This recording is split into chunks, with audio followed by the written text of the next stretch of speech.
आज आपण बघणार आहोत झणझणीत मस्त अशी शेवभाजी, जिची चव अगदी मस्त आणि झटपट अगदी 5 मिनिटात बनून तयार होते। त्यासाठी आपण सर्वप्रथम गॅस ऑन केलेला आहे। गॅसवर मी एक कांदा भाजून घेत आहे। कांदा आपला मस्त काळा झाला की त्यानंतर आपण खोबरं भाजून घेणार आहोत।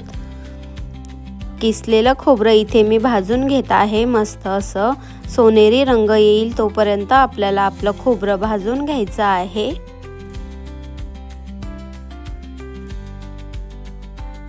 हे बघा, अशा प्रकारे खोबरं भाजलं की आपल्याला ग्राइंडर मध्ये भाजलेला कांदा, खोबरं, अद्रक, लसूण दळून घ्यायचं आहे।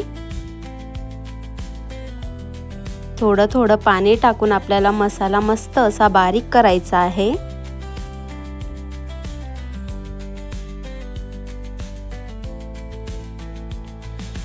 मसाला आपला तयार झालेला आहे। आता मी गॅसवर ठेवलेली आहे कढई। कढईमध्ये आपल्याला तेल टाकायचं आहे आणि तेल मस्त असं आपल्याला तापून घ्यायचं आहे सर्वप्रथम। त्यानंतर आपण कढईमध्ये टाकणार आहोत कढीपत्ता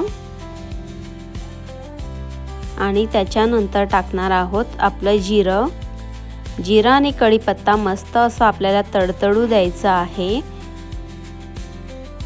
त्यानंतर आपण त्याच्यात टाकणार आहोत आपली ग्राइंड केलेली पेस्ट।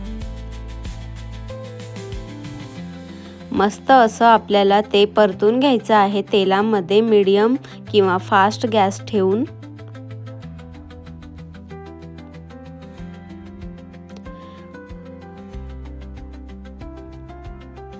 मसाला परतला की त्यानंतर आपण त्यामध्ये 1 चमचा लाल मिरची पावडर, अर्धा चमचा काळा मसाला, अर्धा चमचा गरम मसाला, अर्धा चमचा एव्हरेस्ट मसाला, हळदी पावडर आणि धनेपूड घालून सर्व मिक्स करून घेणार आहोत।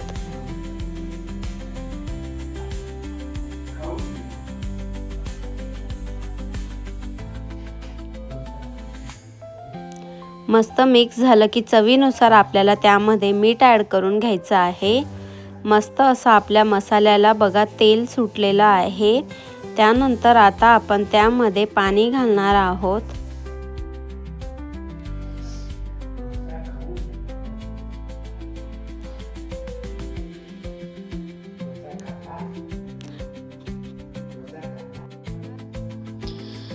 पाण्याला उकळी येताच त्यामध्ये थोडीशी कस्तुरी मेथी टाकायची आहे आणि मिक्स करून घ्यायचं आहे। शेवटी आपल्याला हिरवीगार कोथिंबीर टाकायची आहे आपल्या रशामध्ये आणि मस्त असा रसा उकळून घ्यायचा आहे। 2 ते 3 मिनिटांसाठी रसा उकळून झाल्यावर आपल्याला गॅस बंद करायचा आहे आणि त्यानंतर आपली शेव आपल्या रशामध्ये टाकायची आहे। अशा प्रकारे आपली मस्त अशी शेवभाजी बनून तयार झालेली आहे।